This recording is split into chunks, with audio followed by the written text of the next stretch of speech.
The Vera Talent Show.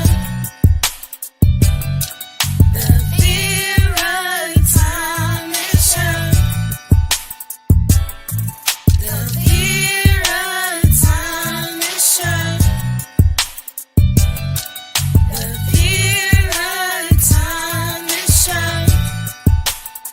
Let's talk about it. Let's talk about it. Let's talk about it. Let's talk about it. Let's talk about it. Let's talk about it. On the Vera Time Show. Let's talk about it. Yeah.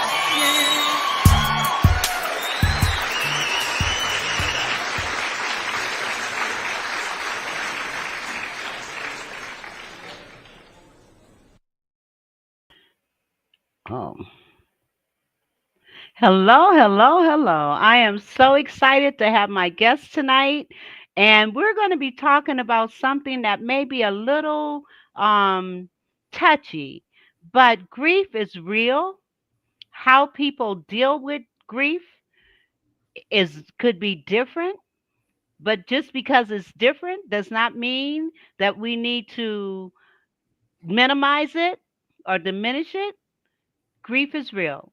And before I start with our conversation, let me share a little bit about Miss Danielle Ross.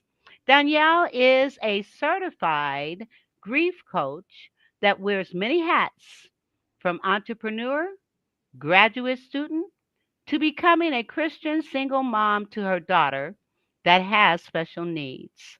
Danielle has a passion to love on and encourage others by sharing her faith, her experiences, and by turning her pain into a purpose. She is the founder of Hope's Legacy Grief Support, a virtual life coaching business. Her niche is helping people get unstuck after difficult seasons in their lives. Danielle enjoys helping and supporting people on their journey of healing, especially during times of loss. She wants to help people feel less alone and remind people of God's love for them and provision after painful events in their lives. And with that, Danielle, I'm going to give you the floor. And because parents and children are my platform, I ask all my guests to share what was your childhood like and how did it impact you? And just share as much as the Holy Spirit will lead you to share. Yes, that's a very good question. So for me, I am an only child, which I know is rare. Hello to everyone that's listening. I was just backing up a little bit. But growing up, I just felt like it was kind of me, myself, and I. My mom has always struggled due to chronic conditions. And so I felt like in many ways, I was kind of left to raise myself. She did the best that she could with what she had, with her resources, what she was faced with. But there were so many times where I remember, being dropped off at school, and then I'd be at school, things would happen. I take the bus. I got a job at like 15, 16, my first job. I take the bus to my job, be there for a couple hours, come home and do homework, or just take the bus. And it was an hour waiting, an hour or two for the bus, then take an hour bus ride home, and then pretty much taking care of myself. My dad, I saw him when he wanted to see me. Pretty much he moved on with his life after my parents got divorced around when I was about 8 years old. And we've always had a strained relationship until his passing, which was about 3 years ago now, which I'll talk a little bit more during this episode overall. But just realizing that when I faced grief as a child, whether it was having to move suddenly after my parents got divorced, we lived in someone's converted garage.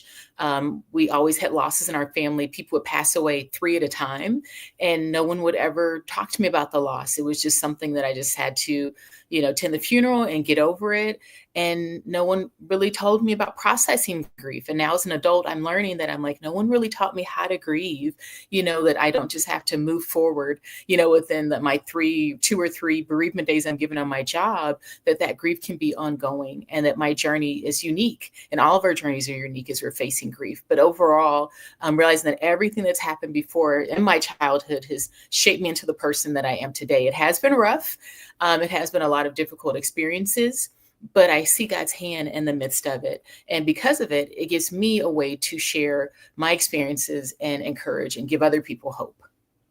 That's beautiful. And I raised a only child as well. And I know only children, having only one child is kind of rare, but I'm sorry that your childhood was such where you felt alone and you felt lonely. Um, but it shaped you into becoming an entrepreneur, a Mhm. graduate student, and a Mhm. single mom. So, Yes. what are you currently in school? Yes, I'm going to be starting school again. So I've always been in school. I started college when I was a teenager. I just started taking a course here, a course there, whether it's photography or Oh my something else. And goodness. now I'm going back to school to become a teacher. So, yeah. That's wonderful. That's wonderful. And you're an entrepreneur, so do you have other businesses that you're doing as well as the coaching business? Yeah, so the coaching business is the main focus right now. I've done a little bit of everything from being a notary to other business ventures. But right now, I'm like, okay, God's called me to just focus on one thing because I love doing 10 things at once. And I'm like, okay, let's focus on one thing and do it well. And right now, just focusing on that, just on coaching overall. And also too, kind of something new I'm adding is becoming a bereavement doula. So they're going hand in hand with the grief coaching. So tell me more about the bereavement doula. Yes. So bereavement doula, a lot of people are like, what is that? A lot of people know about birth doulas, but many people do not know about bereavement doulas. So for me specifically, I want to work with families that are facing a loss of their child. So maybe their child, they know that there's going to be a miscarriage or they're going to have to deliver early, knowing that their child will not live that long. And I want to support people and families in the midst of that. That's been my story. So I've lost 2 children by way of miscarriage. And I remember the doulas that I had were just life giving and a blessing. And so that's what I want to focus on specifically. There's also end of life doulas that sit with people like when they're on hospice or they know that family member is going to pass away. But for me, I want to specifically work with families that are knowing that they're going to lose their children because that's something that's close to my heart. Wow. And you have a special needs child, your daughter? Yes. So my daughter is 7 and she has a variety of different conditions. She had her first seizure when she was 1 years old. And so it has been a battle to get her officially diagnosed. But now she will be turning 8. And my daughter she has epilepsy, ADHD, and autism. Oh, I know that is a challenge for you as a mother. Do you have any support with this? Um, I do have some support. I have family, but as you know, it can be challenging to really get family to understand. So it's educating them on what she's facing. So I have worked on and off with children that have special needs for a couple years. So what she's going through, I'm familiar with. It's nothing new, but realizing that also is a source of grief. So for those that are out there that are, whether you're raising a child on your own or raising a child or children that have special needs, that is a real type of grief that no one talks about. And it's unfortunate, especially in church. No one, really discusses it. But for me, I have some family support, but a lot of it is it's me and God. And we take it one day at a time because I don't know what each day is going to hold. And he's been so faithful. He's been so good. Some days are better than others. But just in the midst of it, I do have family close by, but knowing that I can't always depend on them as much as I'd like. I'll leave it at that. And I'm sure many people that are listening or that are watching understand what I mean, where you're like, we love family, sometimes from a distance, and sometimes, family won't always understand. So, yeah. I understand exactly what you're saying. Now, let's talk about your company. And I'm going to pull it up right quick. So let me pull it up, and you tell us more about it, and then we're going to get into the a deep dive into grief and the impact that it can have. Okay, and now before the show, we did this and it worked just fine. Okay, there it is. Okay, now it's working. We have it. Yeah, it's Okay, just yes, it's technology for you. Yes. So a little yes. bit about my company is I started Hope's Legacy Grief Support. Um, Really realizing that we don't talk enough about grief. As many people know, our culture, our age, our faith background, there's so many things that impacts how we deal with grief. And I realized that so many people are grieving. And I started this business, one, to keep my daughter's legacy alive. So Hope is baby Hope was my first daughter, who was born sleeping about 9 years ago. It's my first miscarriage, and starting it Oh, to cherish her memory, but then also to create a safe space for people to be honest about their grief, to really say this hurts right now, or I'm being told to just get over it and I can't get over it, and helping people that are stuck in their grief, or people that just want someone to talk to. Like I spoke to a woman recently. It was unfortunate. Life was good for her, she was happy, she was in a relationship, and then all of a sudden her whole world turned upside down. She got in a really bad car accident, ended up miscarrying her baby that she had. The person she was in the car accident with was the love of her life. And after the car accident, she found out that he had cancer. He passed away within less than a year of that loss. And then now she's faced with so many challenges. She can't go back to work. She's trying to figure out how to forgive that person that's caused the accident, as that person is completely fine, but she's not able to work and be as mobile and do other things. And we were just talking about it. And we just created a safe space for her to be honest and to validate her feelings, which I love doing, and just providing that listening ear, because I realize a lot of people have no one to listen to them. They just have to stuff down how they're feeling. and you know what? I want to talk about validating feelings, because to tell someone to get over it, that is not validating feelings. To tell people, Yeah. oh, this too shall pass, and it does, but that is no way of validating feelings. And people need to be able to express how they're feeling, because through that expression is cathartic, and it will enable Yeah. them to begin to look at how they can better adjust to all of the loss. Now, you mentioned Yes. a couple of losses that was happening with this lady. She not only lost her health, her baby, Mhm. her love, her job, and all of those are areas of grief. And I Yes. want to I want to look at the stages of grief. And, we're on several platforms. And so there may be people listening and they're not able to chime in right now. But if you are listening and you're able to chime in, please do so. And also, please like, share, comment, and subscribe to the Vera Thomas Show. Now, let's talk about these stages. And also, one of the things that I've done in my career has been outplacement, where people were losing their jobs and we came in to help them transition from the job they had into something else. And what I found, the first stage of grief is tell us. Yes. So the first stage of grief is denial. And I wrote them down. So you see me looking to the side. I want to make sure I get them perfect. But the first stage of grief is denial. And it's when you hear something like this person has passed away, you've just been laid off, whatever it might be, your house has burned down, unfortunately, whatever it is that you're facing. And I do want to bring that up too. A lot of people just associate grief with the physical loss of a person, a pet, Right. or something like that. But it can be a loss of an item. Like, for example, in my case, I lost everything in my storage a couple months back, and it was things that I cannot replace. And it was Oh, how did heartbreaking. And how it did was you just lose? going through that.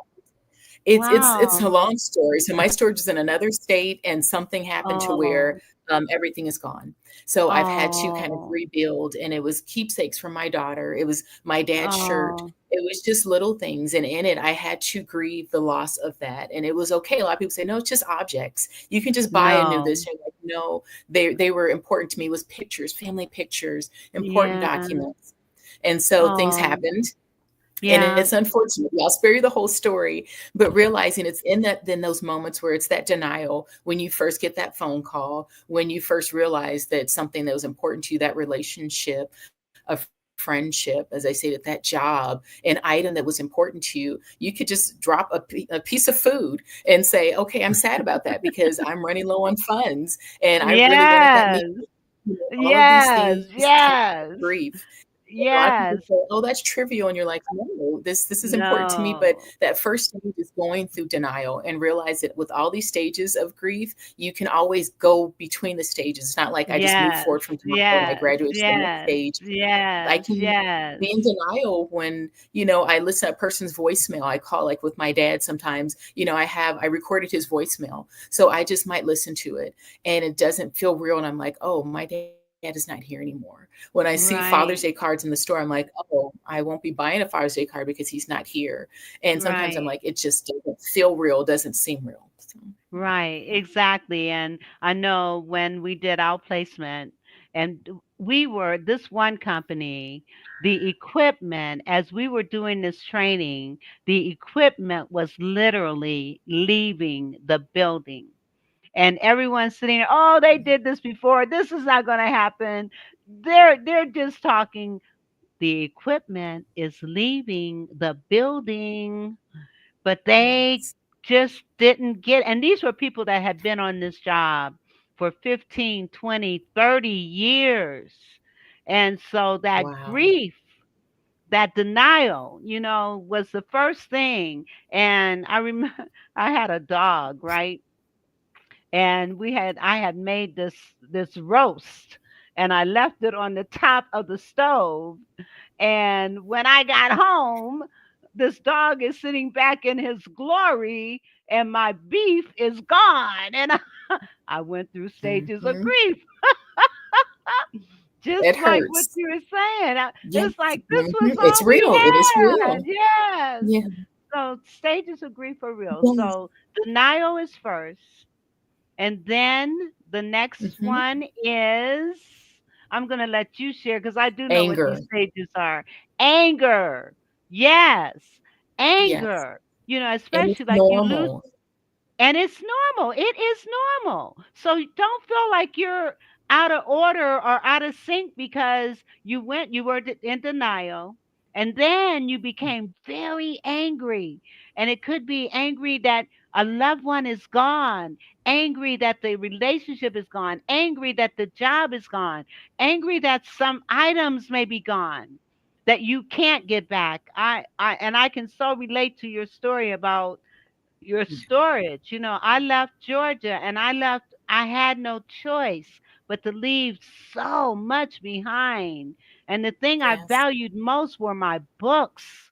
And I just had Yes. books that I had accumulated, books that I have written or co-written, and they're all gone.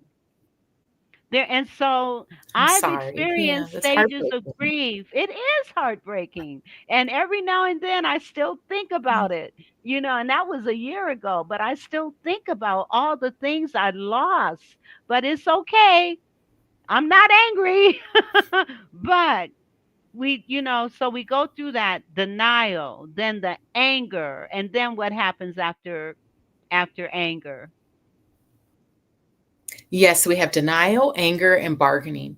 And I know bargaining Yes. is one that's common, especially if someone is sick. You say, well, God, if I will never do this again, if you save this person, I won't do this or go here if you do this, if you save me from this. And so a lot of times we try and bargain and barter pretty much with God. It works sometimes in real life when it comes to items or wanting something. And yet it doesn't always work like that. Many times it doesn't when it comes to God. And it's just like, why? Sometimes we get angry and we're just like, Yes. well, God, I stopped doing this. So why did you still take this person? I said I was sorry. So why did this happen? I turned my life around. So why does this and this and this keep happening? And bargaining with God. And it doesn't quite work. He is kind to us. He's gracious to us. this, but realizing I've had to tell myself many times that God doesn't owe me anything. And sometimes in my human thinking and my limited kind of vision of the situations that I'm facing, I'm like, well, God, I did this, so you owe me this. I'm not doing what other people are doing. So, you need to bless me with this. This doesn't seem fair. And so for me personally, like I struggle with infertility, so many things that have happened in my life, and just saying, well, I was in the process of becoming a foster parent, and the process has not been going as planned, and saying, well, God, I won't do this, or I'll give this up, or I'll go here, or I'll serve in the children's ministry just so you can give me this or do this. And it has not worked out that way. I've been trying to bargain with God for a while. And I'm like, But okay, God, I get it. Everything in his timing. yes, everything in his timing. And, everything in his timing. And we just have sometimes he just wants us to be still and know that God is God. And so, as Yes. we're going through these stages of grief, the denial, the anger, the bargaining, and even, with outplacement, there were people that would come up to us and say, "Well, what can I do? What can I do to keep my job? What can I do?" And there's nothing that can be done. The company is either closing or selling or something that allowed Yeah. that caused a mass layoff. And that very same thing could very well happen again in the very near future. And so this particular show, I feel, is very timely because we are grieving a lot of stuff right now. And as there may be people that are grieving what's going on with our country, and Yes. all of the losses that we're experiencing. People that have lost their jobs in the federal government, they're grieving. Trust me. They're going through grief because there was no reason for some of the things that are happening. And so that grief is real, man. It is real. Okay, I'm good. All It's right. so So true. so we talked about denial, anger, bartering. And what's that next one? Yes, depression. And depression Yeah. is normal. And I want to really, really speak up regarding that, because in church, we really don't talk about depression enough. And we Hmm. see it and it's there. And I want to let people know to, don't let people throw their Bibles at you or tell you, oh, because if you had bigger faith, you wouldn't be depressed. Oh, it's all in your head. Oh, you don't need counselor, you don't need help. But realize depression is real and it's not all in your head. And it is a normal reaction to something happening in your life. And a lot of people say, well, I should be happy. I don't know why I'm not happy. Realize there can be a chemical imbalance. It could be so many things going on. So don't let someone say, oh, well, just pray more. Oh, just have more faith. Oh, well, because you're not content. That's why you're going through this. And just realizing, no, I can feel depressed. For me, I'm a single person. And as a Christian person and being single, and where I am, there's a lot of people are married, coupled up, and it's hard. I've gone through a divorce, and that can cause depression. And so realizing that many people that are listening or watching have faced so many things in your life, whether it's things that happened 10 years ago, 10 months ago, 10 days ago, that cause depression. And depression is not just something, oh, I just went to sleep, I woke up and I'm gone. Some people say they're healed from it. I don't know, in every situation on, what God's plan is in all of that. But I realize that it's something that does need treatment. It's something that you can seek help for. And it's someone that you can talk to someone about. And it doesn't mean that you're weak. It doesn't mean that you're less of a Christian, that God is punishing you, nothing like that. But it's real. And it's okay to seek help, to talk to people and find someone that's safe, whether maybe even it's a hotline, 988, just call someone. Maybe it's 988. I don't want to say 998, but I think it's 988. But just any place you can reach out to, they have so many things now where you could just speak to someone anonymously by way of text, by way of phone, by way of chat, whatever it is, to just seek help. So don't suffer in silence. Please don't. Absolutely. And where depression is concerned, there are different types of depression. Now, there is the Hmm. depression that is caused by a chemical imbalance, which may Yes. require medication. And then there's that depression that is triggered by events. You may have been a very positive, uplifting, happy person. I was. But then I had a situation where I was in a position that I absolutely loved, really making a difference in a community, and it was a contract position, and I was serving as an interim director, and I was doing really things were just really moving really great. But the person that Yeah. actually had the contract had an issue with the fact that people were coming to me instead of them, and Mm, and because of whatever he did, the whole contract was ended. Okay, and I had just bought a mm, car. I had yes. just bought a So car, hard. and Yeah. oh my God. So loss of the job, loss Yeah. of the car, and loss of my apartment, and I ended up having to stay with a family member. And when with all those losses, I'm not usually a depressing. I'm not depression is not in me. I don't usually get depressed. But during that time, I was depressed. And as a result of that Yes. depression, I had to really work at pulling myself up out of that, and I did read scriptures, and I often would constantly say in my mouth, the joy of the Lord is my strength. The joy of the Lord is my strength, and I would say that Mhm. over again, and just try to get back to me, but when you, and the depression may be temporary, it may be more than temporary. And if that is the case, then seeking help is very important. It's very important. There is nothing wrong with seeking counseling or coaching when you are feeling a certain kind of way. Sometimes we can't see Yes. the forest for the trees, and we need someone that can objectively help us through that process of healing, which is what you do. And that's beautiful. Yes. Uh, okay, and so we've got denial, we've got anger, we've got bargaining, and then we've got depression. Now, the next stage of grief, and now these stages, you may be bargaining one day and then back in denial the next, or you may be in denial and then you get into depression.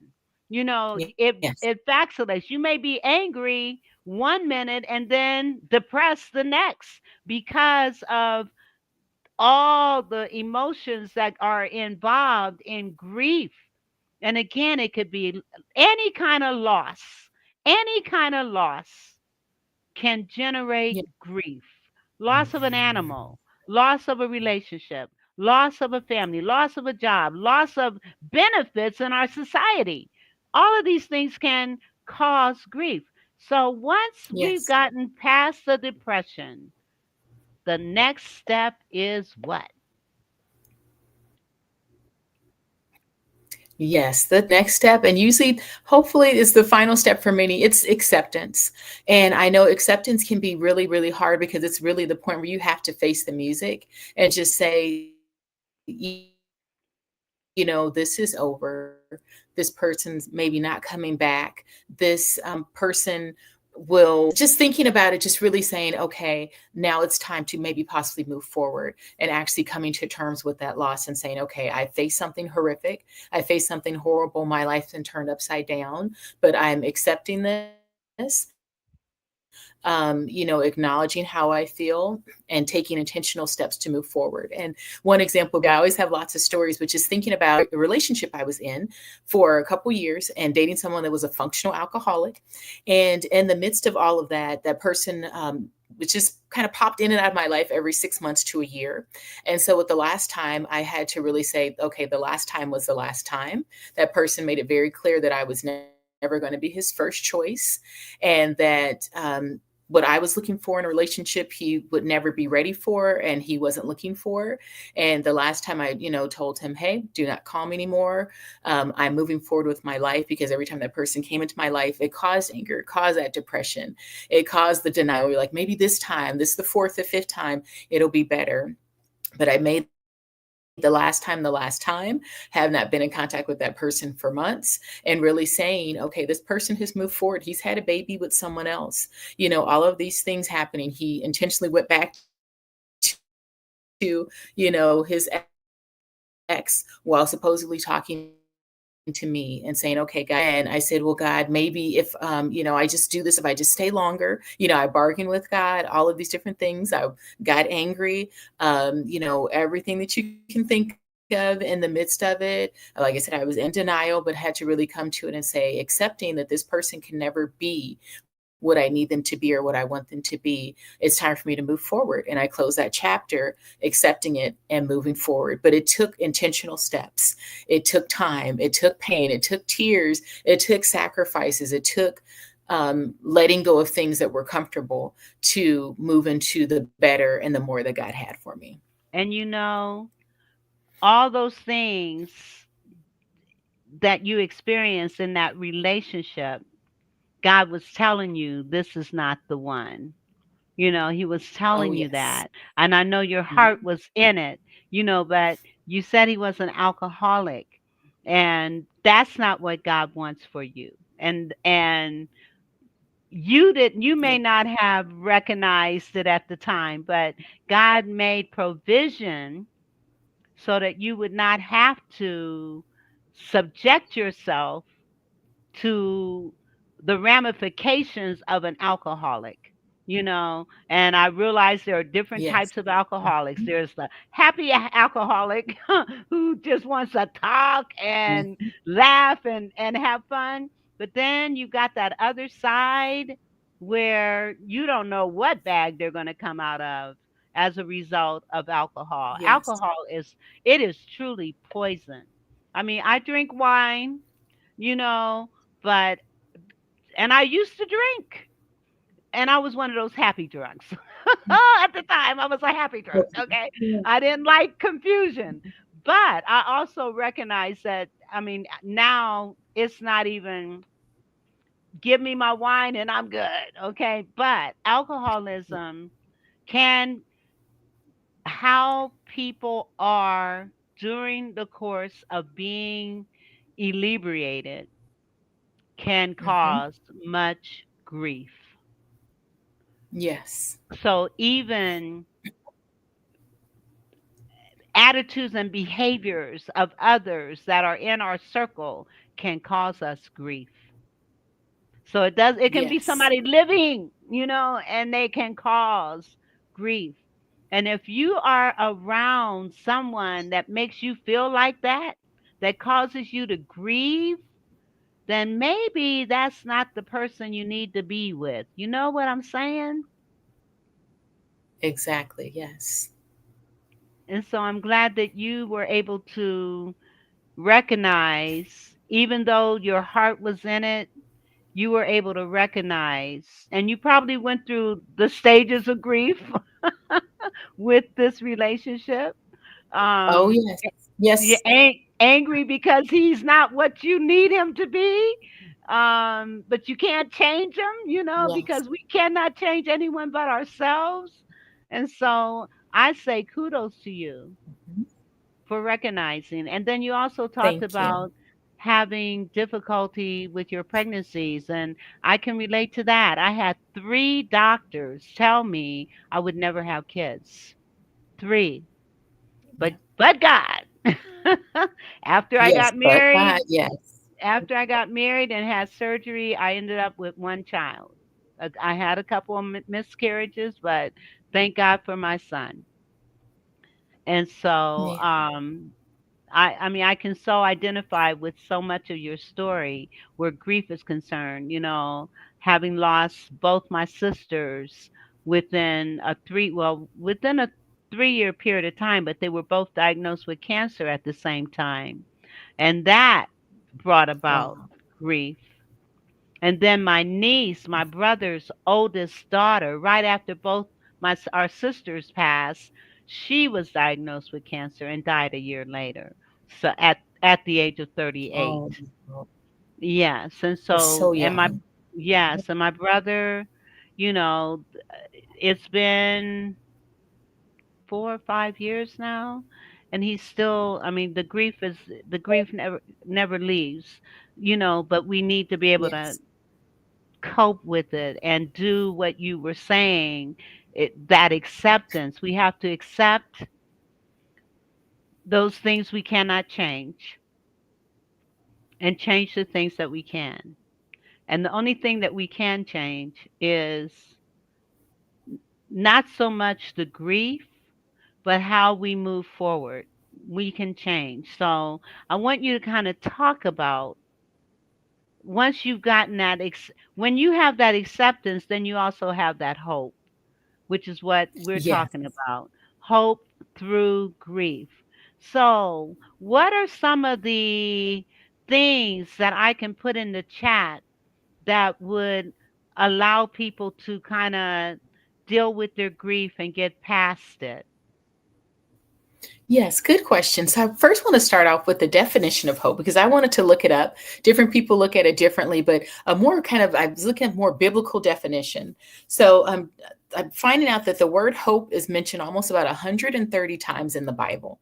And I'm like, then that means that God wants to get our attention, because I'm like, it's not just mentioned 2 times, not 10 times, not 50 times, but almost 130 times. So I'm like, okay, God is trying to tell us something.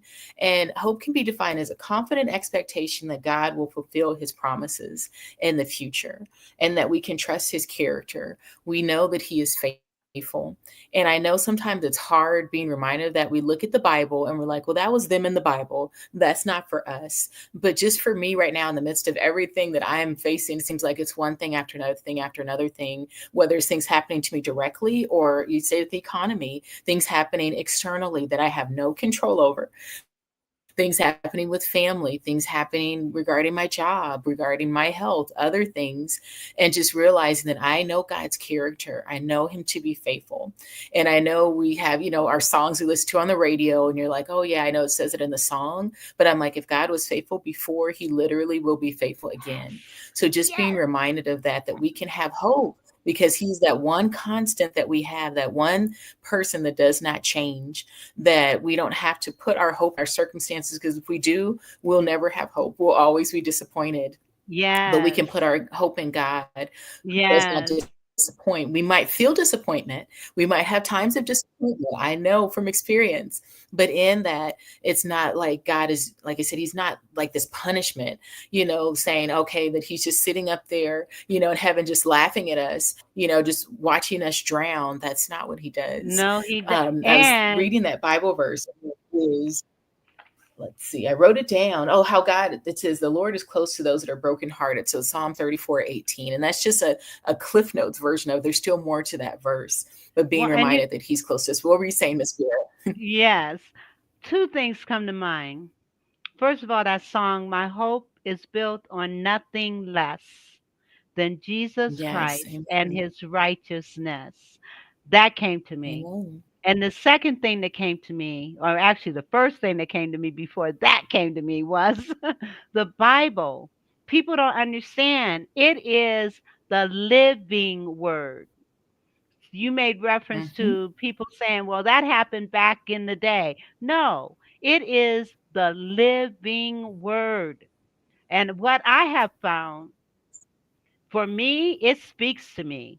Whatever I am going through, I don't even have to, all I have to do is like say, okay, Lord, what do you have for me to hear today? What is it that I need to know? Yeah. And open it. And it takes me to where it just it gives me what I need for the time and whatever it is I'm going through. Clear direction. Clear Yeah. direction. And I could go on and on and on about clear direction. But I'm telling you, it is the living word. If you want comfort, if you want hope, if you want acceptance, trust his word. And before you Yes. even open, pray and just say, okay, Father, what do I need to know today? What do I need to hear today? What do I need to read today? Because his word is a light unto our feet and a lamp unto our path. And so as we're going through grief, going through whatever it is we're going through, just know. That when you have that spiritual connection with your faith, whatever your faith is. For us, it's the word. But for someone else, it may be the Yeah. Quran. For others, it may be the Jewish Bible, or it may be something else. But whatever it is, if it brings light, if it brings hope, you need to focus on that. One of the problems I personally feel that we have today is that we have lost the spiritual connection that we need to make changes, to handle grief, to handle anything that happens in our life.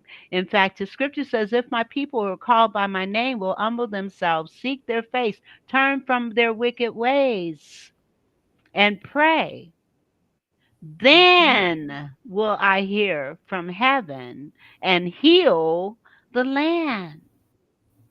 He's given clear instruction as to what we need to do to get out of this mess that we're in right now in this country and in our lives. Mhm. Your So turn. true. Oh, yes, yes. And I do want to acknowledge those that are just feeling hopeless because there's so many things that are going on. I get where it's just one thing after another, one thing after another. You get that, that final notice. Your job, says, "Hey, we're cutting your hours." You get a bad report regarding your health. You find out something else is going on. The check engine light comes on in your car.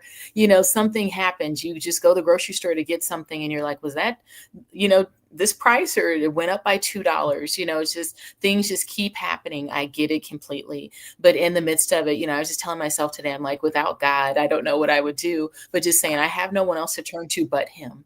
There's no one else I can go to. There's nowhere else I can go to. And just realize that I can only turn to Him. I have no other choice. And yet, Uh, in those moments, He meets us. He really does meet us. When we can't go yes, he forward, does. go backward, can't go left, can't go right. It's in those moments where He meets us. And you're like, Yes, okay, God, what do you want to say to me? I know that you love me. I know that you provided before. I know that you're with me. Your word says that you're close to those that are brokenhearted. You tell us that, that you provide hope to, those that are hopeless. So what do you want to tell me now? What do you want to show me now? But just for those that are feeling like their situation is hopeless, they're like, will I ever smile again? Will I ever have joy again? And then when you are happy again, then you feel guilty for being happy because you're like, no, I should be sad in the midst of this loss. But in this, just no, realizing that because we have God, we have hope. You don't have yes, to give up. And if you feel like giving up, like I said, please reach out for help. Please reach out to someone. Like I said, please don't let people make you feel like your faith is small because you are going through things, because you are struggling with this. I realize a lot of people are at different places spiritually, emotionally, mentally, physically, financially, and so many things. And don't let people, tell you, oh, well, if you had bigger faith, then you wouldn't be handling it like this. Or, my family member got over that in 3 months or 6 months or a year. Aren't you done grieving? Why haven't you gotten over this? Oh, that was an early loss. It wasn't like my loss. But realizing that your journey of grief and also of healing, they're unique to you. So it's not like there's some specific timeline that says you have to absolutely. get over this in 3 months. And then by the 6th month mark, you have to have reached this. And by the 1 year mark, you have to be at acceptance. There's no rule book for that because things happen, especially when you're facing this ongoing grief. As I say, there's so many things that are going on around us. Even if you stay inside, it's really hard to shelter yourself from the rising gas prices, the rising prices when it comes to food, when it comes to your health. And like I'm working with this on my daughter now, and they're trying to cut her insurance in the midst of all of her different medical needs. Oh, And I'm just like, man. what do you do with it? So, but I'm like, but God is good in this. We're going to take it one day at a time. He's going to fight my battles for me. And He's not just doing it for me, He's doing it for you too. Absolutely. And And for those that are no listening. So I just weapon, want to provide absolutely, no weapon formed against us shall prosper, and every wagging tongue shall be amen. condemned. And we need to stand on that, America. No weapon formed against us shall prosper, and every wagging tongue shall be condemned. And I know clearly your daughter she's one of those that's on disability. Is your daughter on disability? Not yet. And No, I've been trying to start the process, but at this point, sometimes when you look at the criteria, she's not disabled enough to receive disability. And I know a lot of people are going through that too, not just me. I know they usually deny you the first time, but she's has many different limitations and challenges, has multiple doctors, lots of specialists, but in their eyes, a lot of time she's not disabled enough to receive disability. So it's something that I'm on the pathway to fighting. But once again, that's something else that causes grief. So, Yes, just realizing that especially there's when so it's your many things trying to child. get, paperwork signed by doctors, you fax it 3 times. And yeah, and they're like, "Oh, we didn't get the paperwork." I'm like, "This is the third or the fourth time that I faxed it, and they're not getting it." And you're like, "No, I just need this form so she can receive services." And it's all of these things. And I just say, God is too good, because, like I said, you want to shake some people sometimes, you want to scream into your pillow, but just no matter what you're facing, just like, okay, I know that God is faithful. I know that in the midst of it, because we have Him, we have hope through grief. Literally, like the title says, because we have Him, we have hope in the midst of Yes, our grief, in the midst of yes, sometimes the hardest times, things that we think we'll never get through, never get over. We think things will never get better. We say, this happened in my childhood, that I'm just doomed to live in the cycle of poverty. I'm just doomed to no, end like my parents. I'm doomed to just have what everybody else had. And I'm like, no, we serve a big God that can make the yes, impossible possible. So, and we hold yes. on to that.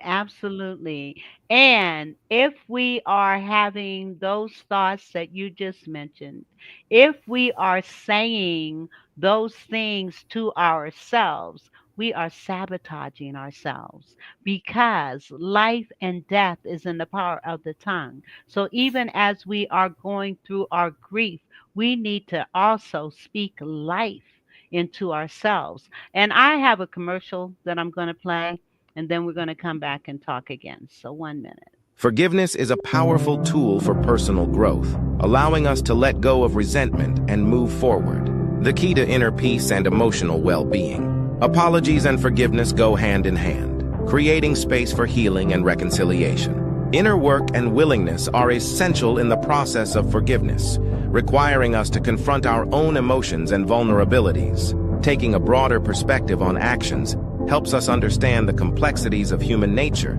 and the impact of forgiveness on relationships. The journey of self-discovery is intertwined with forgiveness, leading us to a deeper understanding of ourselves and others. Follow Divine Marketing Pro for more personal growth.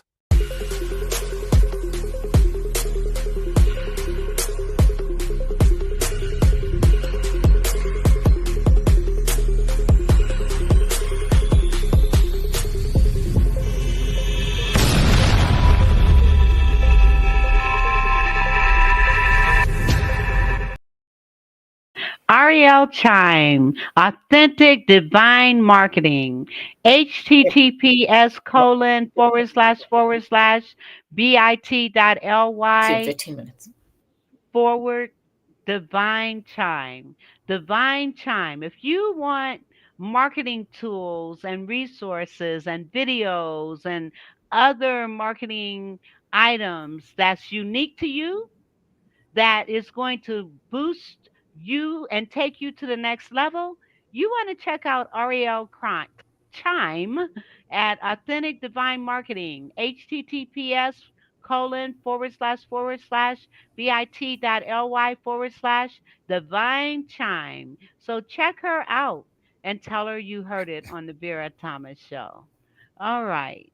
Now, I played that specifically because how does forgiveness tie in with grief? And I'm going to give you the floor and talk about that and have you talk about Yes. that.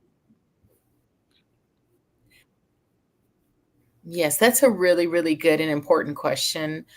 Forgiveness can be hard, but I know for me personally, by taking steps to forgive those that have wronged me, a situation where there's been a job, a person, someone living, someone not living, but forgiving them, even if they didn't know that I forgave them, if I didn't go to them face to face or wasn't able to even voice it like audibly, realizing that was one part of going on my healing journey. And realizing that I know it's hard. I know it's not easy. Like I said, that person that I dated him, but I knew that I needed to forgive him so I can move on with my life because I was tired of carrying that weight of him. Even with my father, when he passed, my dad was pretty much, to just say, just abusive. And in the midst of everything, and even at his funeral, I kind of felt like a ghost. The For my dad, his wedding pictures were shown at his funeral, a wedding that I wasn't invited to, that I wasn't able to attend. And in his funeral, there was a poster board that said "loving husband, loving son, loving man," but they didn't put on their "loving father." And I was an only child, and so in that, I had to stare at that for hours. And when I went up to my dad and I had my time with him at his viewing, I told him, I said, "I love you and I forgive you." And I said, "Thank you." And that was all. And of course, it's not like, oh, I just forgave him and my life is better. And it's like how they do in the movies, where you forgive someone in 5 minutes, your life is great and you move on. But it's been stated, I love that statement. Forgiveness is not easy, but it is necessary. And for me, I said, in this last year, I said, I really want to be intentional about healing, but to take steps to heal, I need to forgive and take intentional steps, not just say, oh, I'm just going to forgive them, or, oh, it's just, I can never forgive that person. How can you forgive them? But really saying no, but to heal, forgiveness is part of that process. I know it hurts. I know that it's hard. I know that people have had devastatingly horrible things happen to them. I've heard things that will just keep you up at night. But in the midst of that, really praying, because we have God, we can say, okay, wow, Jesus, he died on the cross for us. And he said, "Forgive them, Father, for they know not what they do." And I'm like, if he can forgive people that sinned against him, millions of people that sinned against him, then I can take steps to forgive those that have hurt me and that have done me wrong. And like I said, it's not easy and it takes time and it is a process, but we can't do it alone. We need God's help. Absolutely. And Fuchina, thank you for being here. She asks, how did that make you feel at the funeral when you saw how did you feel when you during that time? And were you his only child? I'm an only child, yes. And You, so in the midst of it, so just a little bit of background really quick. When my dad passed away, he had prostate cancer. And I thought that that was what was going to be what he was going to pass away from. And he actually ended up having a massive heart attack.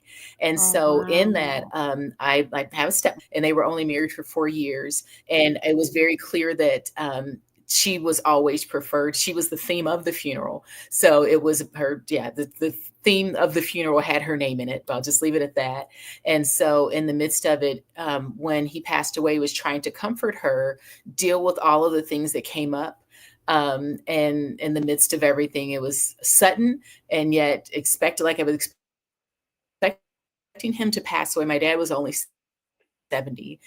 He was So, it was 70 expected. I thought he was going to pass away from, he passed away on wow. my, On your yeah, he was 70 and birthday? then passed away on my daughter's birthday.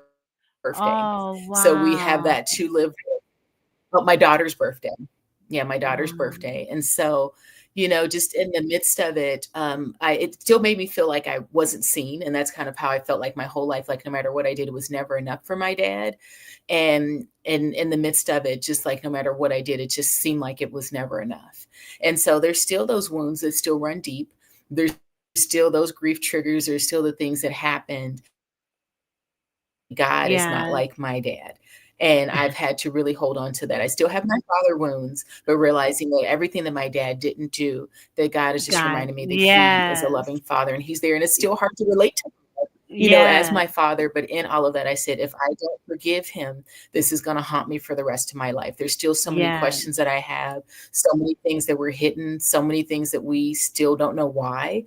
And everything. And there's still this strained relationship with my stepmom, but just saying I've had to really work hard on forgiving both of them. So, yeah. Well, let me But thank you. For your time. yes, Fuchina, she says, wow, so sorry you had to go through that. And then she says, you are such an awesome woman. And yes, she is. Yes, she is. So let me ask you, so do you have a relationship with your mom?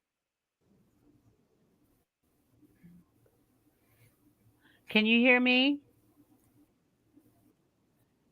Did you okay. Do you have a relationship with your mother? Oh, yes, I can hear you. Sorry, it cut out just a little bit, but I can hear you. Oh, okay. I do. I do have a relation with my mother, but it's all those always that but it's the thing where are rebuilding our relationship.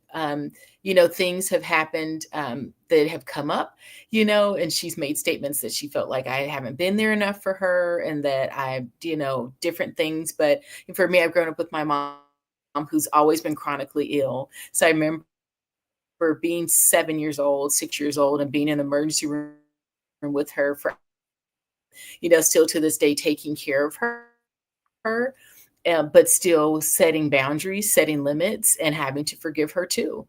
And so, really, realizing I'm in a season of just forgiving those in my life because realizing that they did the best they could with what they had. They could have done better, but in that I'm trying to be a better parent than my parents. And that's how Yeah. God is showing me, like, for example, I'm making space. Like when my daughter is facing something like recently, she's only 7, but her best friend at school kind of disappeared for a while, then came back and disappeared. And I said, you know what? I said, I understand that that must be really hard for you. And I said, it's okay to talk about it. It's okay to be honest, and it's okay to grieve your friend leaving. Oh, she's only 7. And you think, oh, well, she's 7, she'll get over it. Oh But I want to no. make that space that I didn't have when I was a kid, where I couldn't speak up. Beautiful. No one ever asked me anything. Like my mom. My mom said, she's like, oh, you never asked for anything. And I'm like, yeah, but that's not good that I never asked for anything, because I knew that there was no point in asking. But with my daughter, I try Wow. and do something different and try and be a better parent and validate what she's feeling when she's going through things, because she's going through a lot. For her to have started having seizures when she was 1 years Yes. old and trying to explain why she's different, or why she can't play soccer, or why we don't do sleepovers, or why she has to get lab work every couple of months, or why, for her, it's her memory, her short-term memory is impacted. So why, she can't remember things. And it's hard explaining that to a 7-year-old. But, Yes. with Well, but you know what? God, With it's God only God. and your not on well, it's God, but it's also you recognizing what you don't want your child to experience because of what you experience. It's also having it takes a special parent to be able to do what you're doing. And but the thing is, your training as a coach and as a grief counselor or coach, that is allowing you to use those tools with your daughter. And that is beautiful. Absolutely beautiful. It really is. And oh my goodness, I Thank can't you. believe, yes, you are very special. And I thank you for being a guest Thank on you. my show because what you have shared tonight, people need to hear. And before we leave, we're going to restate the stages of grief. And why don't we bounce back and forth? Okay. The first one is denial. This is Mhm. not happening. I can't believe this is happening to me. I can't believe they're gone. I can't believe I lost my job. I can't believe this relationship is over. I can't believe my marriage is over. I can't believe what's going on. Denial. It's real and it's normal when you have gone through great grief. Second one, your turn. Yes, the second one is anger. So it's being angry. Oh, yes, that second one is anger, and realize that anger is a normal human feeling. We're not robots, and so we're going to feel emotions, and you're going to go through those waves of emotions when you're going through grief. Like I said, a roller coaster of emotions, and it's okay. It's what you do with your anger, how long you let yourself be angry, and try not to get stuck in that angry mode, and actually, working through that anger. Absolutely. And we only have a few seconds. So the next few are after the anger, then we want to bargain. What can I do? Why can't they come back? What can I do to keep my job? How can I maintain this relationship even though I know it's not good for me? How can I maintain it? The bargaining. Okay, and then after bargaining, Yes, we what? have depression. Sorry about my background, the light, Oh, but okay. overall, just depression really quick, and just realizing depression is also normal. It's also human, but to reach out to help, to get help, because it's hard to go through on your own, and you don't have to face it alone. And then there's acceptance. And with acceptance comes hope.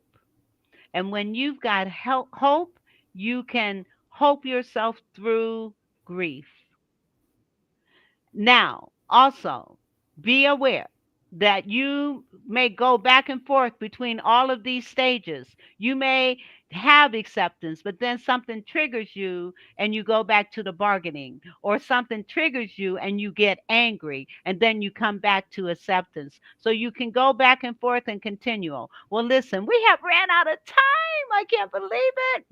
Thank you so much for being here, and God bless you.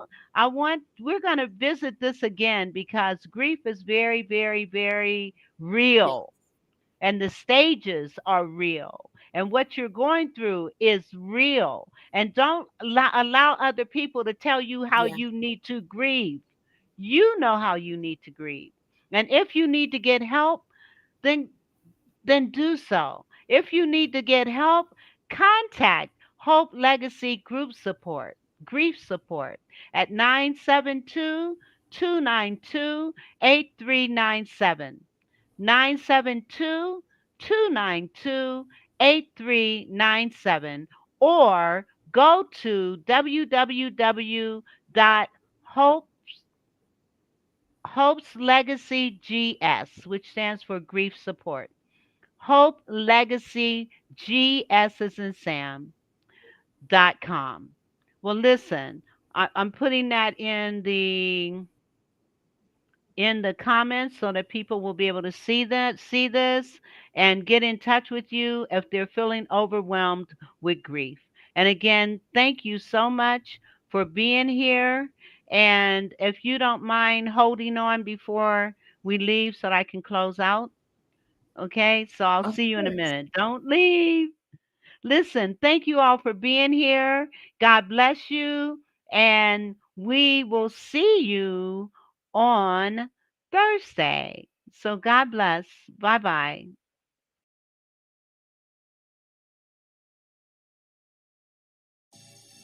The Vera